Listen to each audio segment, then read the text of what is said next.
Hello friends, welcome to this educational platform. आप सभी का आपके अपने इस यूट्यूब चैनल पर स्वागत है। आज के इस वीडियो लेक्चर के माध्यम से हम लोग ईवीएस एनवायरमेंटल स्टडीज़ की क्लासेस स्टार्ट करेंगे, यानी पर्यावरण अध्ययन को सीखेंगे और इसमें बहुत महत्वपूर्ण प्रश्नों का संकलन किया जाएगा जो कि आपकी परीक्षा के दृष्टिकोण से बहुत ही महत्वपूर्ण होगा। आप लोग अपने अपने फ्रेंड्स को जोड़िए और वीडियोज़ को लगातार शेयर करते रहिए, ठीक है। और चलिए स्टार्ट करते हैं और देखते हैं। कुछ क्वेश्चंस आपके सामने हैं जिनको सीखेंगे, समझेंगे। जैसा कि सबसे पहला क्वेश्चन आपके सामने लिखा है जिसमें बोला गया है कि वन्य जीव सुरक्षा अधिनियम पारित किया गया था। तो वन्य जीव सुरक्षा अधिनियम कब पारित किया गया था, जिसको बोला जाता है द वन्य जीव सुरक्षा अधिनियम, जिसको इंग्लिश में the Indian wild life protection act बोला जाता है, भारतीय वन्य जीव सुरक्षा अधिनियम, ठीक है। तो वाइल्ड लाइफ प्रोटेक्शन एक्ट कब पारित हुआ था? ये 1972 में पारित हुआ था, ठीक है। तो इसका आंसर तो सीधा आपका हो गया 1972, सी पार्ट। तो ये जो वन्य जीव सुरक्षा अधिनियम था ये पारित कब हुआ? 1972 ईस्वी में। लेकिन इससे संबंधित और भी कई बातें जो महत्वपूर्ण है वो आपको जानना चाहिए, जो आपके एग्जाम के लिए विशेष हो सकती है। तो आंसर तो आपका इसका 1972 हो गया। देखिए, ये जो भारतीय वन्य जीव सुरक्षा अधिनियम है, ठीक है, वाइल्ड लाइफ प्रोटेक्शन एक्ट 1972 है, इसका उद्देश्य क्या था? इसमें क्या था कि अवैध शिकार, जो लोग अवैध रूप से इलीगल हंटिंग करते थे, शिकार करते थे, तो अवैध शिकार पर रोक लगाई गई, ठीक है। अवैध शिकार पर क्या हुआ? रोक लगाने के लिए था। और दूसरा पॉइंट ये था कि जैसे जो लोग व्यापार करते थे गलत तरीके से, हार्ड मांस या फिर कह सकते हैं कि खाल, जो पशुओं की खाल होती थी, इनके व्यापार पर रोक लगाई गई। तो इस प्रोटेक्शन एक्ट के माध्यम से अवैध शिकार पर रोक लगा और हार्ड मांस, खाल आदि के व्यापार करने पर रोक लगाई गई, ठीक है। इसके बाद इसका उद्देश्य ही यही था वाइल्ड लाइफ प्रोटेक्शन एक्ट का, कि अवैध शिकार को रोका जा सके और हार्ड मांस, खाल के व्यापार पर रोक लगाई जा सके। तो अब देखिए, इसके बाद ये हुआ, फिर इसके बाद क्या हुआ कि इसमें संशोधन किया गया वर्ष 2003 में। वर्ष 2003 में इस वाइल्ड लाइफ प्रोटेक्शन एक्ट में संशोधन किया गया। और ये जो वाइल्ड लाइफ प्रोटेक्शन एक्ट है, यानी वन्य जीव संरक्षण अधिनियम है, इसमें बहुत से जीव जंतु, जितने भी आपके जंगली जानवर हैं, तो इसमें जानवर और पक्षी, जितने भी पक्षी हैं, मतलब कई प्रकार के पक्षी और जानवर, पक्षी, और साथ ही साथ पेड़ पौधों को संरक्षण प्रदान किया जाता है। पेड़ पौधों को संरक्षण प्रदान किया गया है, ठीक है। संरक्षण प्रदान किया जाना इसका उद्देश्य है, या कह सकते हैं किया गया है, ठीक है। तो ये आपका हो गया। इसके बाद देखिए, इसे वर्ष 2003 में एक बार संशोधित किया गया और संशोधित करने के बाद इसका जो नाम रखा गया वो रखा गया भारतीय वन्य जीव संरक्षण संशोधित अधिनियम, संरक्षण संशोधित अधिनियम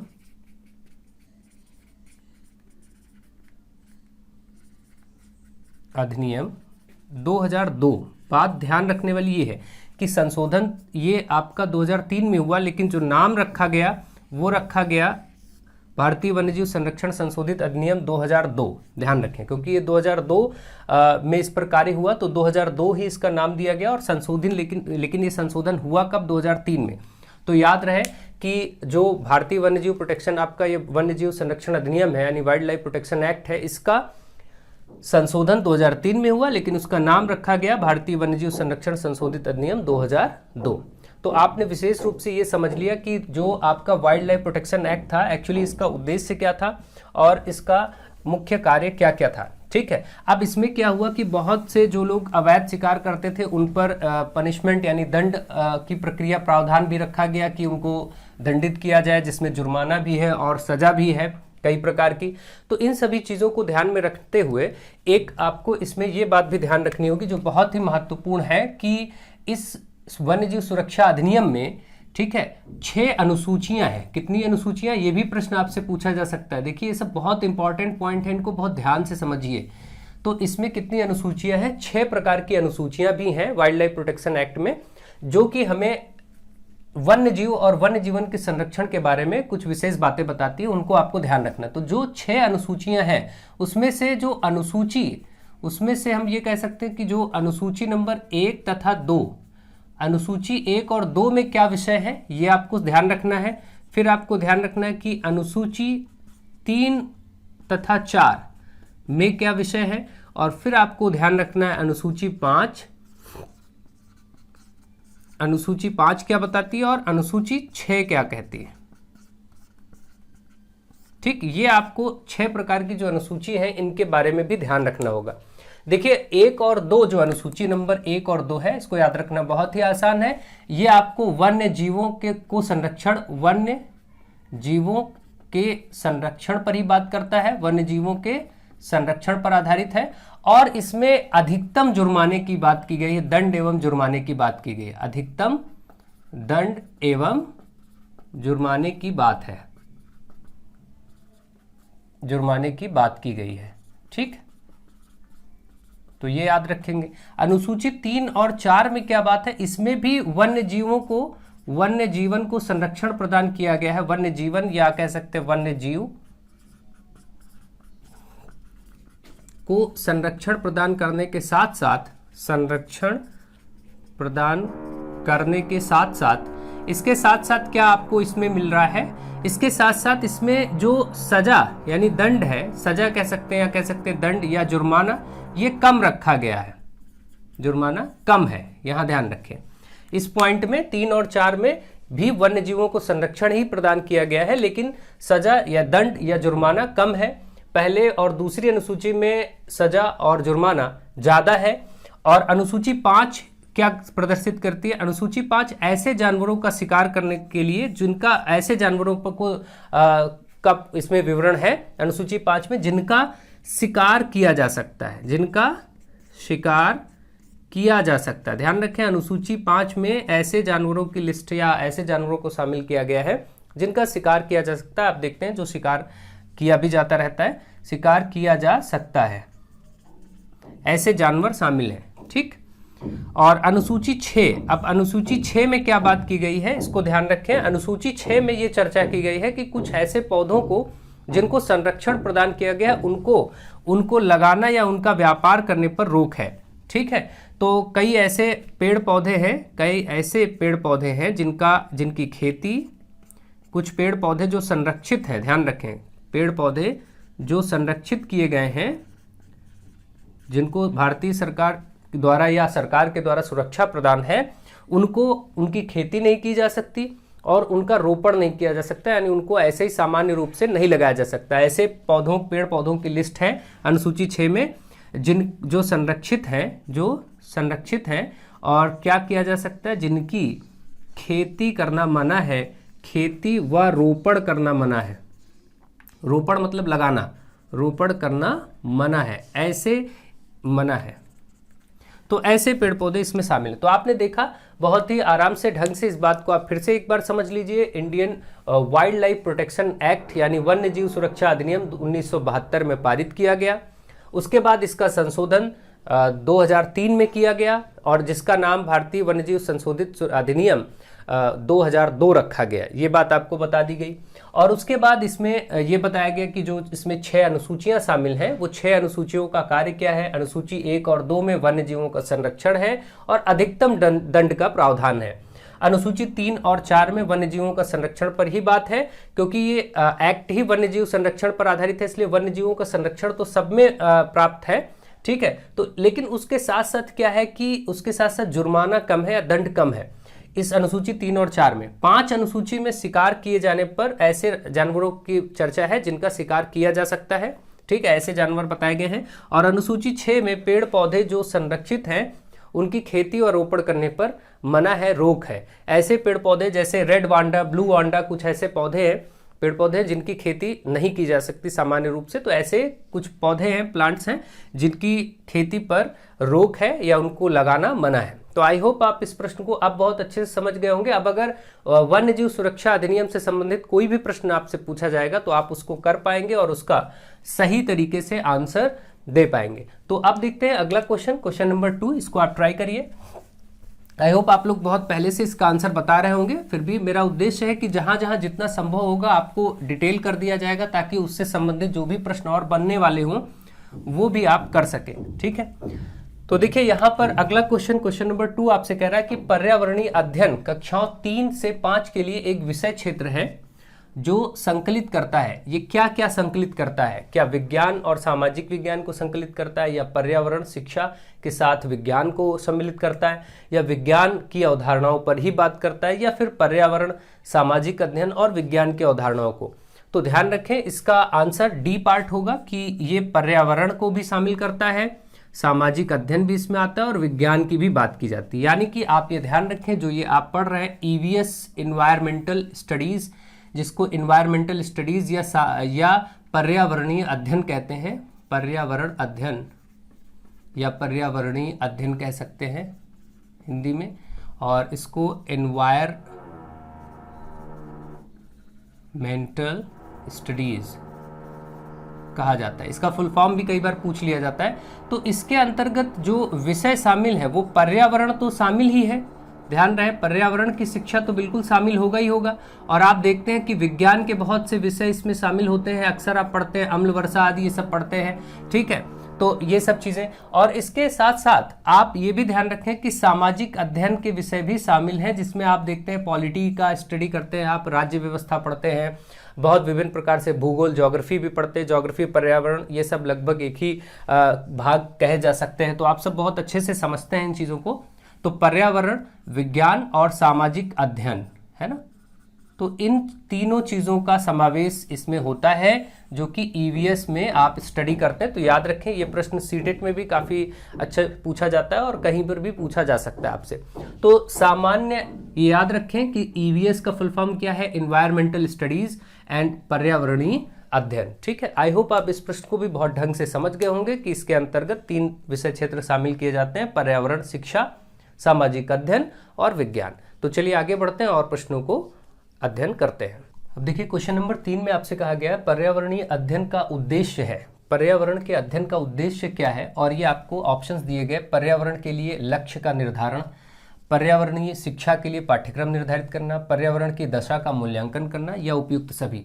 आप सभी ये बात बहुत ही कॉमन सेंस से भी समझ सकते हैं और इसके पीछे की स्टोरी भी मैं आपको समझाऊंगा। देखिए, जो पर्यावरणीय अध्ययन है, इसका उद्देश्य क्या हो सकता है? आप खुद ही सोचिए कि अगर कोई भी पर्यावरण का उद्देश्य होगा अध्ययन का, तो वो क्या होगा? पर्यावरण के लिए लक्ष्य तो निर्धारित उसमें किए ही जाएंगे, बिल्कुल ठीक है। और पर्यावरण शिक्षा के लिए पाठ्यक्रम भी निर्धारित होना चाहिए कि अगर शिक्षा है, अध्ययन है, तो उसका पाठ्यक्रम भी होना चाहिए, भी ठीक है। और पर्यावरण की दशा का मूल्यांकन, की पर्यावरण की क्या सिचुएशन है एनवायरनमेंट की, उसका मूल्यांकन, इवैल्यूएशन, ये भी बहुत जरूरी है। तो ये सभी विषय इसमें शामिल, इसके लिए इसका आंसर आपका पार्ट डी हो जाएगा, उपयुक्त सभी। यानी कि आप देख रहे हैं कि यहाँ पर जो थर्ड क्वेश्चन है, इसका आंसर आप उपयुक्त सभी कह देंगे। अब देखिए, जो पर्यावरणीय अध्ययन का उद्देश्य आप देख रहे हैं, इस बात को थोड़ा सा डिटेल में समझते हैं। पर्यावरणीय अध्ययन का उद्देश्य, ये इसका जो उद्देश्य है या इसके जो उद्देश्य हैं, के उद्देश्य कर लेते हैं, कई उद्देश्य हैं इसलिए। तो अब देखिए, जो पर्यावरणीय अध्ययन के जो उद्देश्य हैं, एक्चुअली इसमें यही उद्देश्य हैं जो आपके सामने लिखे हुए हैं, ठीक है, कि इनके लक्ष्य का निर्धारण करना और पाठ्यक्रम का निर्धारण करना और दशा का मूल्यांकन करना पर्यावरण के, यही उद्देश्य है। तो उद्देश्य तो आपके सामने लिखे हैं, इनको मैं नहीं बता रहा हूँ, इनको तो आप एज इट इज समझ लेंगे, याद रखेंगे, ये सब माइंड में आप रखिए इनको। और अब इनसे रिलेटेड बात करते हैं कि ये जो पर्यावरणीय अध्ययन के उद्देश्य है, ये एक्चुअली कहाँ से है और किसने किस किस के बीच में ये बातें हुई। तो देखिए, आप 2 संस्थाएं जानते हैं, UNEP और प्लस यूनेस्को, है ना। ये इन्होंने संयुक्त रूप से एक अंतर्राष्ट्रीय पर्यावरणीय अध्ययन कार्यक्रम चलाया। संयुक्त रूप से अंतर्राष्ट्रीय पर्यावरण अध्ययन 2 संस्थाओं के द्वारा चलाया गया, UNEP और यूनेस्को। तो UNEP क्या होता है? United Nations Environmental Programme, United Nations Environmental Programme. UNESCO क्या होता है? United Nations Educational Scientific Cultural Organization. यूनेस्को जो है, इसका फुल फॉर्म है United Nations Educational Scientific Cultural Organization, ठीक है। यूनेस्को का वर्क है पीस और पीस से रिलेटेड, ठीक है, पीस एंड सिक्योरिटी, यानी कि शांति और सुरक्षा से संबंधित। तो यूनेस्को भी इन सारे विषयों पर भी कार्य करता है। तो यूनेस्को की स्थापना की बात की जाए तो 1945 में हुई, ये भी ध्यान रखें, कभी पूछा जा सकता है। खैर, और UNEP क्या है? United Nations Environmental Programme, United Nations Environmental Programme, ये बात याद रखें। तो ये इसकी स्थापना की बात करें तो 1972 में है। और ये इन लोगों ने, इन दोनों संस्थाओं ने संयुक्त रूप से 1975 में पर्यावरणीय अध्ययन पर कार्यक्रम किया और उसमें उद्देश्य उसके बताए, और ये उद्देश्य आपके सामने है। और इन उद्देश्यों को एक और नाम से जाना जाता है बेलग्रेड चार्टर। ध्यान रखें, बेलग्रेड चार्टर। कभी ये भी पूछा जा सकता है कि ये जो पर्यावरणीय अध्ययन के उद्देश्य हैं ये किस चार्टर के अंतर्गत है, तो बेलग्रेड चार्टर के अंतर्गत है। तो आई होप आप इन सारी बातों को ध्यान रखेंगे और इनसे रिलेटेड विशेष बातों को माइंड में रखेंगे, ताकि कोई भी प्रश्न यदि बनता है इनसे संबंधित तो आप अच्छे से उसको कर सकें। ठीक है, चलिए आगे बढ़ते हैं और नेक्स्ट क्वेश्चन की तरफ चलते हैं। नेक्स्ट क्वेश्चन आपके सामने ही है, यूएनईपी का मुख्यालय कहाँ है? यूएनईपी यानी यूनाइटेड नेशंस एनवायरमेंटल प्रोग्राम। ठीक है, ये चीज आप याद रखेंगे। यूएनईपी फुल फॉर्म भी पूछा जा सकता है, यूनाइटेड नेशंस एनवायरमेंटल या एनवायरमेंट प्रोग्राम। ठीक है, ये यूएनईपी का फुल फॉर्म है, जिसको हम ये भी कह सकते हैं संयुक्त राष्ट्र पर्यावरणीय या पर्यावरण कार्यक्रम। ये इसकी स्थापना 1972 में हुई। ठीक है, यूएनईपी की। और कहाँ इसका मुख्यालय है, तो नैरोबी में है, जो कि केन्या की राजधानी है। यानी इसका जो मुख्यालय है, मुख्यालय की बात करें तो मुख्यालय कहाँ है? केन्या की राजधानी नैरोबी। नैरोबी क्या है? राजधानी है केन्या की। ठीक है, यहां पर इसका मुख्यालय है नैरोबी। तो आई होप आप इसको बहुत अच्छे से समझ गए होंगे और ये प्रश्न भी आपको समझ में आ गया होगा। चलिए आगे बढ़ते हैं और क्वेश्चन नंबर 5 को करते हैं। देखिए क्वेश्चन नंबर 5 में क्या बोला गया है। क्वेश्चन नंबर 5 में कहा गया है कि प्रथम विश्व पर्यावरण दिवस कब मनाया? आप सभी जानते हैं विश्व पर्यावरण दिवस 5 जून को मनाया जाता है। जो 5 जून को पर्यावरण दिवस मनाया जाता है इसको तो आप जानते ही हैं बहुत अच्छे से, लेकिन ये प्रथम बार कब मनाया गया, ये प्रश्न है। ये अक्सर पूछा जा सकता है। और अब ये तो 5 जून वाला तो बहुत ही फेवरेट क्वेश्चन है कि विश्व पर्यावरण दिवस कब मनाया जाता है, 5 जून को। लेकिन ये भी प्रश्न आपसे पूछा जा सकता है कि पहला विश्व पर्यावरण दिवस कब मनाया गया। तो पहला विश्व पर्यावरण दिवस 1974 में मनाया गया। ध्यान रखिए। अब देखिए यहाँ पर इससे संबंधित विशेष बातें हम ध्यान रखेंगे कि इसको मनाए जाने की घोषणा अगर बात करें तो इसकी घोषणा तो 1972 में ही हो गई थी। अगर ये बात करें कि विश्व पर्यावरण दिवस, पहले हम ये लिख लेते हैं कि इसके बारे में चर्चा हो रही, विश्व पर्यावरण दिवस, इसको मनाने से संबंधित अगर सिर्फ घोषणा की बात करें तो घोषणा तो हो गई थी 1972 में, लेकिन जो प्रथम बार मनाया गया वो 2 वर्ष बाद 1974 में मनाया गया। और किस सम्मेलन में, तो ये भी बहुत पूछा जाता है, तो स्टॉकहोम सम्मेलन में। ठीक, यूनाइटेड नेशंस के द्वारा, संयुक्त राष्ट्र के द्वारा इसकी घोषणा हुई। संयुक्त राष्ट्र यानी यूएन, यूनाइटेड नेशंस। तो आप ये चीज जानते हैं कि अब देखिए प्रथम बार मनाया गया 1974 में, लेकिन घोषणा 1972 में ही हो गई थी इसको मनाए जाने की, और स्टॉकहोम सम्मेलन के अंतर्गत इसकी घोषणा हुई। तो ये सब बातें ध्यान रखें। स्टॉकहोम सम्मेलन 5 से लेकर के 16 जून तक चला, या आप ये कह सकते हैं, इसको कोई जरूरी नहीं है, इतना ही ध्यान रखें। 1974 में प्रथम विश्व पर्यावरण दिवस कब मनाया गया? 1974 में। आई होप ये सारी बातें आपको बहुत अच्छे से समझ में आ गई होंगी और आप इनको ध्यान रखेंगे, ताकि कोई भी प्रश्न बीच में से घुमावदार बनता है तो आप उसको कर सकें। चलिए आगे बढ़ते हैं। और आप लोग अध्ययन का अपना तरीका भी ये रखिए। देखिए ध्यान रखिए कि अगर कोई प्रश्न है तो उससे संबंधित क्या क्या विशेष बातें आपसे पूछी जा सकती है, उनमें जो टर्म्स यूज हुए हैं उन पर भी प्रश्न बन सकते हैं। तो आप कहीं ना कहीं हर एक चीज़ को ध्यान से अपने जो समझने की शक्ति है उसका विस्तार करिए, और विस्तार करते हुए चीज़ों पर फोकस करिए कि जो भी पॉइंट्स वहाँ पर इंपॉर्टेंट हो सकते हैं हम उन सारी चीज़ों को ध्यान में रखते हुए आगे बढ़ेंगे तो बहुत अच्छे से आप इनका अध्ययन कर पाएंगे। चलिए आगे देखते हैं और प्रश्नों पर चर्चा करते हैं। अब देखिए क्वेश्चन नंबर 6 में आपसे कहा गया है कि किस गैस के वर्षा के पानी में घुलने से वर्षा का पानी अम्लीय हो जाता है। बहुत ही इंपॉर्टेंट क्वेश्चन है, ध्यान रखें। ये भी बहुत इंपॉर्टेंट क्वेश्चन है, लगभग सारे क्वेश्चन बहुत ही महत्वपूर्ण हैं। ठीक है, तो ध्यान रखें और इनके बेसिक कॉन्सेप्ट्स को समझें। तो किस गैस के वर्षा के पानी में घुलने से वर्षा का पानी अम्लीय यानी एसिडिक हो जाता है, तो आप इसको ध्यान से समझेंगे। ये बात याद रखिए कि ये होगा यहाँ पर सल्फर डाइऑक्साइड। अब आप इसको बहुत विशेष रूप से समझें। जो आपका अम्ल वर्षा होता है, कॉन्सेप्ट आपको ये पढ़ना है, अम्ल वर्षा क्या है? एसिड रेन, जिसको बोलते हैं एसिड रेन। अब देखिए ये एसिड रेन क्या है, एक्चुअली क्या होता है कि बहुत सारे प्रदूषित गैसें जो होती हैं निकलती हैं बहुत से कारखानों में विभिन्न प्रकार की जगहों से, तो वो पर्यावरण में फैली होती हैं और उनसे जब बारिश होती है तो बारिश और वो गैसें आपस में मिलकर रिएक्ट कर जाती हैं, रिएक्शन कर जाती हैं और फिर वो अम्ल बना देती हैं। ठीक है, तो उसमें जो अम्ल वर्षा के मुख्य प्रदूषक हैं वो कौन से हैं? सल्फर डाइऑक्साइड और याद रखें तथा NO2 नाइट्रोजन डाइऑक्साइड।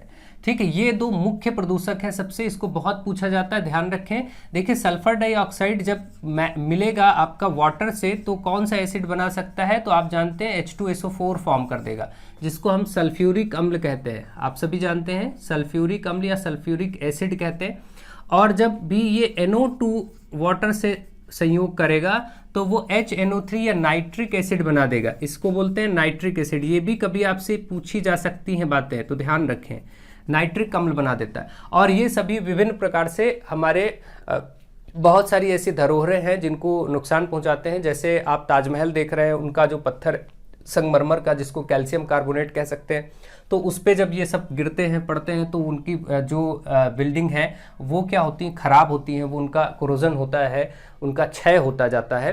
तो इस प्रकार से आप चीज़ें समझ रहे हैं कि अम्ल वर्षा यानी एसिड रेन में मुख्य जो प्रदूषक है वो SO2 और NO2 है। सल्फर डाइऑक्साइड इसको कहते हैं सल्फर डाइऑक्साइड, SO2 को क्या कहते हैं? सल्फर, और क्योंकि दो ऑक्सीजन है इसलिए डाइऑक्साइड। डाई वर्ड का मतलब ये होता है, देखिए कहीं पर अगर लिखा हो मोनो साइंस में तो उसका मतलब एक, डाई लिखा हो तो इसका मतलब दो, अगर ट्राई लिखा है साइंस में तो इसका मतलब तीन। इस तरीके से बहुत सारी चीज जगहों पर आपको लिखा मिलता है। तो अगर यहाँ लिखा है सल्फर डाइऑक्साइड तो देखिए दो ऑक्सीजन है इसलिए डाई लगा के डाइऑक्साइड ऐसे बोला गया। आप सभी इसे चीजें जानते हैं। और यहाँ नाइट्रोजन डाइऑक्साइड हो जाएगा, इसी तरीके से इसको याद रखिए। और यहाँ जो और चीजों के ऑप्शंस के नाम थे जैसे कार्बन डाइऑक्साइड, ये नहीं होगा, कार्बन डाइऑक्साइड को CO2 कहते हैं, फॉर्मूला आप जानते हैं। और हाइड्रोजन पेरोक्साइड ये भी नहीं होगा, हाइड्रोजन आप तो समझ ही गए क्यों नहीं होगा, आपको रीजन सब बताया जा चुका है। हाइड्रोजन पेरोक्साइड को H2O2 कहते हैं, इसका फॉर्मूला H2O2 होता है। नाइट्रोजन मोनोऑक्साइड ये भी नहीं होगा, मोनो देखिए वर्ड आ गया, मोनो होगा तो एक ही ऑक्सीजन लिखा। देखिए यहां पर नाइट्रोजन डाइऑक्साइड है, याद रखें, इस ऑप्शन को विशेष रूप से याद रखें। अम्ल वर्षा के लिए जो कारक हैं, जो कारण हो सकते हैं, यानी कि जो पानी के साथ, वर्षा के जल के साथ मिलकर अम्ल बनाते हैं, उसमें जो सबसे मुख्य है वो SO2 सल्फर डाइऑक्साइड और NO2 नाइट्रोजन डाइऑक्साइड है, दो ऑक्सीजन। यहां देखिए वर्ड आया है नाइट्रोजन मोनोऑक्साइड। जब मैंने बताया मोनो वर्ड आया तो उसको एक कहेंगे, मोनो का मतलब होता है एक, जबकि यहां क्या है? डाइऑक्साइड। जो एसिड रेन में है वो डाइऑक्साइड है, ध्यान रखें।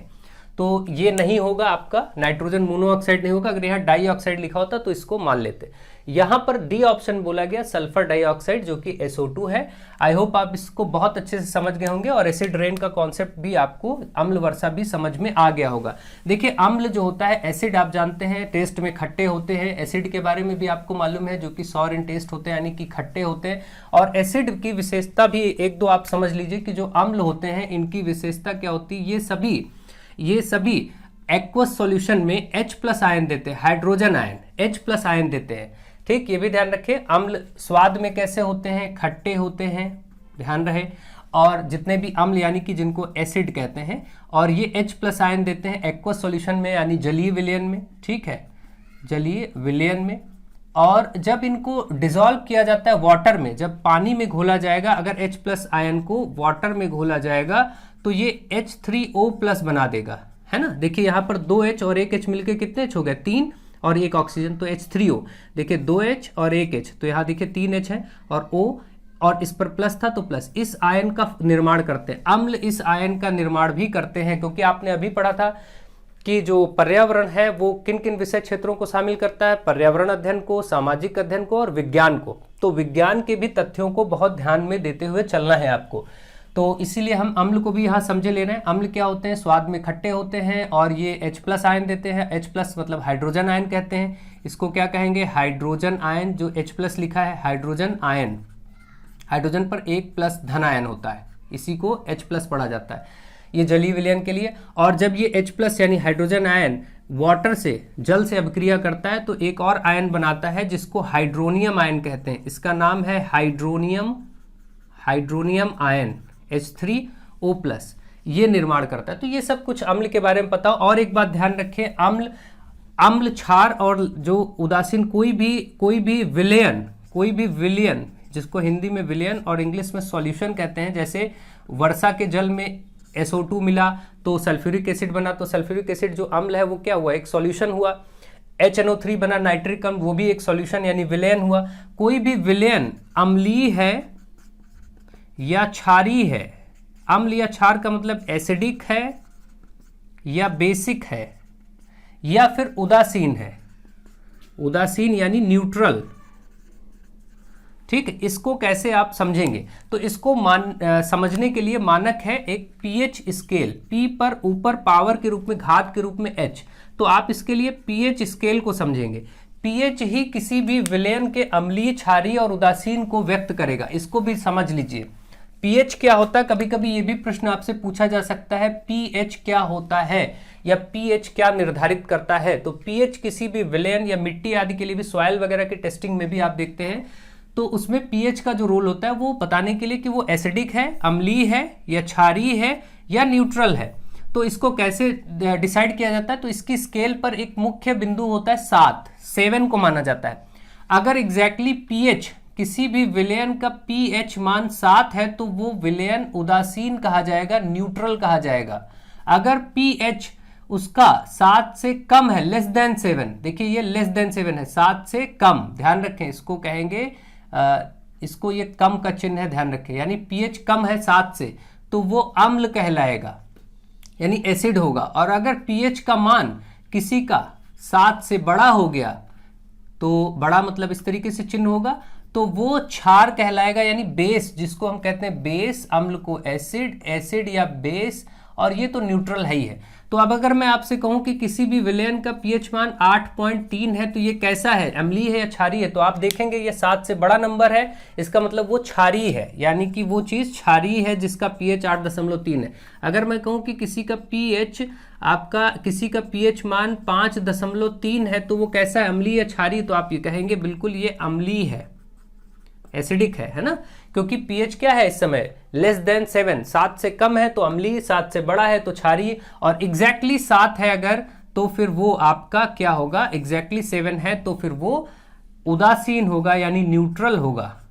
ठीक है, तो जो हमारा ब्लड होता है, ह्यूमन ब्लड, स्लाइटली बेसिक होता है, यानी कि कुछ क्षारीय होता है, 7 पॉइंट समथिंग उसकी वैल्यू होती है, 7 से थोड़ा ही बड़ा होता है, इसलिए कहते हैं स्लाइटली बेसिक, यानी कुछ हद तक क्षारीय होता है। तो ब्लड के बारे में भी अगर पूछा जाए तो आप ये ध्यान रखें, और बहुत सारी ऐसी बातें आप इससे समझ सकते हैं। तो ये सारे पॉइंट आपने समझ लिए ढंग से कि इसमें किन किन विषयों का क्या रोल है और क्या क्या चीजें आप इसमें ध्यान रखें जो आपसे कभी भी पूछी जा सकती हैं। ठीक है, नेक्स्ट पॉइंट 7, क्वेश्चन नंबर 7, ध्वनि प्रदूषण को मापने की इकाई। ध्वनि प्रदूषण को मापने की इकाई क्या होती है, देखिए हर एक चीज को मापने की, मेजरमेंट करने की एक इकाई है। जैसे आप दूरी तय करते तो आप कहते हैं हमने इतने किलोमीटर चला या इतने मीटर दूरी तय की, तो मीटर किलोमीटर दूरी को रिप्रेजेंट करता है। ऐसे कभी बल होता है, आप सभी जानते हैं कि 10 न्यूटन 20 न्यूटन का बल को न्यूटन में प्रयोग किया जाता है। कोई भी एनर्जी, ऊर्जा है ना, कोई भी कार्य या ऊर्जा होता है तो उसको जूल में व्यक्त करते हैं। इसी प्रकार से आप चीजों को जानते हैं, कोई भी सामग्री आप खरीदते हैं तो केजी, किलोग्राम में खरीदते हैं, तो हर चीज को मापने की एक इकाई है, यूनिट है। उसी प्रकार से ध्वनि का प्रदूषण जो आप देखते हैं, शोर शराबा बहुत सारा रोड पे होता रहता है, निकलते हैं, इनको भी मापने की इकाई होती है जिसको डेसिबल कहा जाता है, डेसिबल में मापा जाता है, ये DB ऐसे है ना, तो ये डेसिबल में मापा जाता है, ध्यान रखिए। तो आई होप आप इस बात को याद रखेंगे, समझेंगे कि ध्वनि प्रदूषण को मापा जाता है डेसिबल में। और बाकी ये जो लिखा है जूल, जूल में क्या नापा जाता है, जूल में या तो कार्य या फिर ऊर्जा है ना, या फिर ऊष्मा को मापा जाता है। और आगे लिखा गया न्यूटन, न्यूटन किस क्या मापता है, बल को, फोर्स को, है ना, आप सभी जानते हैं न्यूटन यानी फोर्स, बल को मापा जाएगा। और मोल क्या है, मोल किसी पदार्थ की मात्रा, किसी पदार्थ की मात्रा को मापा जाता है। केमिस्ट्री में मोल आप सभी जानते हैं, मोल कॉन्सेप्ट आपने पढ़ा है। ठीक है, अवोगैड्रो नंबर 6.023 × 10⁻23, इस तरीके से बहुत सारी चीजें आपने पढ़ रखी हैं। मोल कॉन्सेप्ट क्या, उस पर ज्यादा डिटेल में नहीं जाएंगे। तो ये सब बातें आप समझ गए। और ध्वनि को फिर मापा जाएगा डेसिबल में, ध्वनि की प्रदूषण के स्तर को डेसिबल में मापा जाएगा। क्वेश्चन नंबर 8, किसी खाद्य श्रृंखला में शाकाहारी होते हैं। देखिए जो आप खाद्य श्रृंखला पढ़ते हैं, जो फूड चेन आप पढ़ते हैं, फूड चेन में क्या क्या बात होती है उसको देखते हैं। खाद्य श्रृंखला में आप सब बहुत आसानी से इसको ध्यान रखें, खाद्य श्रृंखला, फूड चेन। देखिए खाद्य श्रृंखला जो आपकी होती है, सबसे पहले उसमें आते हैं उत्पादक, है ना, उत्पादक यानी प्रोड्यूसर्स, जो प्रोड्यूस करते हैं, जिसमें आपके पेड़ पौधे आते हैं। ये जो पेड़ पौधे होते हैं ये उत्पादक होते हैं, जो कि सूर्य की ऊर्जा से अपना भोजन बनाते हैं और फिर इनके पत्तियों को, फल को हम लोग खाते हैं और बहुत सारे जीव जंतु, विभिन्न प्रकार के जीव जंतु खाते हैं। तो जो लोग इन पेड़ पौधे पत्तियों को पर निर्भर होते हैं वो प्राथमिक उपभोक्ता कहलाते हैं। वो क्या कहलाते हैं? आप देखिए यहाँ तो उत्पादक है, ये जो पेड़ पौधे हैं ये तो उत्पादक है, ये उत्पादन का कार्य कर रहे हैं, प्रोड्यूसर्स है। फिर इनको कंज्यूम करने का यानी खाने का, प्रयोग करने का कार्य शुरू होता है, जो कि उपभोक्ता कहे जाते हैं, है ना। तो कंज्यूमर्स आ जाएंगे, ये उत्पादक आपके क्या है? प्रोड्यूसर्स हैं, ठीक। और इसके बाद अब देखिए प्राथमिक, स्टार्टिंग से सबसे पहले वो लोग आएंगे जो पेड़ पौधे फल पत्तियों को खाते हैं, तो प्राथमिक उपभोक्ता इसमें शामिल होंगे। उपभोक्ता, आप देखिए वर्ड यहां पर आ गया उपभोक्ता, जिनको कहते हैं कंज्यूमर्स। आप ये कंज्यूम करेंगे, खाएंगे मतलब आप उस फूड को कंज्यूम करेंगे, अपने अंदर धारण करेंगे, तो आप हुए उपभोक्ता। तो प्राथमिक उपभोक्ता क्या हुआ कि जो लोग पेड़ पौधे पत्तियों पर निर्भर होते हैं वो प्राथमिक उपभोक्ता होते हैं, यानी हम दूसरे शब्दों में कह सकते हैं कि ये लोग शाकाहारी होंगे। कैसे होंगे? शाकाहारी होंगे, ठीक है। तो ये बात हो गई। इसके बाद देखिए अब क्योंकि ये प्राथमिक उपभोक्ता, अब इसमें लिखा ही गया किसी खाद्य श्रृंखला में शाकाहारी कौन होता है, तो प्रश्न का उत्तर तो देखिए मिल गया कि प्राथमिक उपभोक्ता, प्राइमरी कंज्यूमर्स जो होते हैं, प्राथमिक उपभोक्ता ही शाकाहारी होते हैं। ये बात आपको अभी तक पता चल चुकी है। इसके बाद अब इन प्राथमिक उपभोक्ताओं को कुछ लोग खा सकते हैं, ठीक है, जैसे ये खरगोश आदि इसमें सम्मिलित हुआ और इनको आगे किसी ने खाया, ठीक है। तो जो जानवर अब इनको खाएंगे वो मांसाहारी हो जाएंगे और वो क्या होंगे? द्वितीयक हो जाएंगे। द्वितीयक उपभोक्ता, जो द्वितीयक उपभोक्ता होंगे वो उन जीव जंतुओं को खाएंगे जो पेड़ पौधों को खा रहे हैं। कुछ ऐसे जीव जंतु जो पेड़ पौधों को खा रहे हैं वो प्राथमिक हुए। उन जीव जंतुओं को अब दूसरे अन्य बड़े जानवर जो होते हैं वो सब खाने लगेंगे, जैसे लोमड़ी आदि हुए या और सब हुए, बहुत सारे ऐसे जानवर होते हैं वहां पर। तो द्वितीयक उपभोक्ता में आ गए कि द्वितीयक उपभोक्ता में वो आएंगे जो मांसाहारी होंगे, मांसाहारी। अब इनको भी हाईएस्ट, इनके ऊपर भी जैसे शेर आदि हुए, तो शेर लोग ये सबसे बड़े लेवल पर आप जानते ही हैं जानवर हैं, ये अगर इनको खाएंगे द्वितीयक को तो ये क्या होंगे? तृतीयक उपभोक्ता हो जाएंगे। और फिर फाइनली अब जब ये इनकी मृत्यु होगी, मरने के उपरांत इनके शरीर को कौन फिर खाएगा? इनके शरीर को फिर जीवाणु, बैक्टीरियाज वगैरह खाएंगे, तो वो उसका अपघटन करेंगे, डिकम्पोज करेंगे उसको, तो वो डिकम्पोजर कहलाएंगे। देखिए जब भी मृत्यु होने के बाद शरीर को दफनाया जाता है या फिर आप देखते हैं तो उसमें क्या होता होगा, उनको बहुत सारे बैक्टीरियाज, जीवाणु इत्यादि उसमें लग करके उसको क्या होते हैं, वो दिखाई नहीं देते सामान्य आंखों से, लेकिन वो उसको डिकम्पोज करते रहते और एक लंबी प्रक्रिया के बाद वो क्या होता है? डिकम्पोज होके वो चीज़ें सॉइल यानी मिट्टी, जैसे आप जानते हैं हमारे शरीर का एक तत्व मिट्टी भी है, तो वो मिट्टी में ही मिल जाता है। यानी कि अंतिम रूप से किसी भी शरीर का, किसी भी चीज का डिकम्पोज होना होता है, जो कि अपघटनकर्ता उसके लिए जिम्मेदार होते हैं, जो जीवाणु, बैक्टीरियाज होते हैं बहुत प्रकार के, वो सब इसको आपको अपघटन करते हैं। तो अंत में आते हैं अपघटनकर्ता।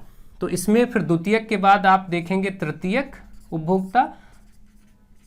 उपभोक्ता, और फिर इसके बाद आएगा अपघटनकर्ता, जो डिकम्पोजर होते हैं, अपघटनकर्ता जिनका कार्य होता है बॉडी को डिकम्पोज करना, और फिर ये एक साइकिल, चक्रण मेंटेन हो जाता है और इस प्रकार से खाद्य श्रृंखला कंप्लीट होती। तो आई होप आप ये खाद्य श्रृंखला भी समझ गए होंगे, ठीक है। जो फूड चेन है इसको भी आप समझ गए होंगे ढंग से, और इन चीजों को बहुत ही डिटेल में ढंग से समझते रहिए, और इन पर प्रश्न अक्सर बनते ही रहते हैं किसी न किसी रूप में। तो चलिए देखते हैं और प्रश्नों को सॉल्व करते हैं। अब देखिए आपसे क्वेश्चन नंबर 9 में क्या बोला गया है कि जब मोर सांप को खाता है, सांप कीड़ों को खाता है और कीड़े हरे पौधों को खाते हैं, ठीक है, तो मोर का पोषण तल क्या होगा? ठीक, इनमें से आपके पास 4 ऑप्शंस हैं, इनको आपको समझना है कि मोर सांप को खाता है, सांप कीड़ों को खाता है और कीड़े हरे पौधों को खाते हैं। तो ये जो क्रम आपको दिखाई पड़ रहा है, अगर आप यहाँ से बैक से चले एकदम कि क्या होगा कि कीड़े हरे पौधों को खाते हैं। सबसे पहले यहाँ से चलिए कि जो हरे पौधे हैं इनको कौन खा रहा है। अब इस तरीके से देखते हैं, एक पिरामिड आप यहाँ पर ध्यान रखिए, फूड पिरामिड जिसको कहते हैं, यहाँ पर आपको समझना होगा, तब आप पोषण तल को अच्छे से समझ पाएंगे। देखिए मैं एक पिरामिड बनाता हूँ, ये आपके सामने पिरामिड है और इसमें सबसे पहले सबसे नीचे कौन आएगा? उत्पादक यानी हरे पौधे, आप देखेंगे इसमें हरे पेड़ पौधे आ गए, जो कि आप जानते हैं कि हरे पेड़ पौधे प्रोड्यूसर्स होते हैं, उत्पादक होते हैं, उत्पादक, जिसको हम प्राथमिक उत्पादक कहते हैं। ये हो गए। और इसके बाद अगला जो लेवल आता है वो उनका आता है जो इनको खाएंगे, यानी कि हम लोग अब इधर से ऊपर की तरफ बढ़ेंगे। ध्यान रखिए ये पिरामिड है, और पिरामिड में सबसे पहले सबसे नीचे आधार पर कौन होगा? उत्पादक होंगे, यानी हरे पेड़ पौधे। इनको कौन खाएगा? कीड़े खा रहे हैं। यहां पर इस प्रश्न के अनुसार इनको कीड़े खा रहे हैं।